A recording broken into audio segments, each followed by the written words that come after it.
Регистрация заявлений в первый класс на 2019-2020 учебный год с использованием электронной системы портала образовательных услуг республики началась с 19 января в 11 муниципальных общеобразовательных учреждениях, а с 26 января в 32 общеобразовательных учреждениях. По состоянию на сегодняшний день в 43 школы поступило 4390 заявлений от родителей законных представителей детей, поступающих в первые классы муниципальных общеобразовательных учреждений городского округа город Якутск.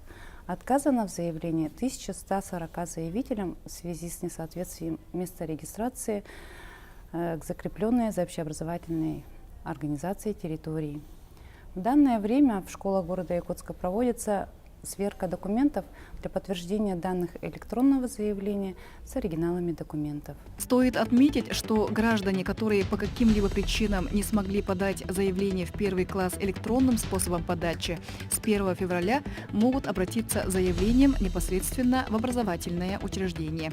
До 1 июля текущего года прием заявления от родителей законных представителей детей в первый класс ведется только по закрепленной территории, то есть для граждан, имеющих регистрацию по месту жительства или по месту пребывания.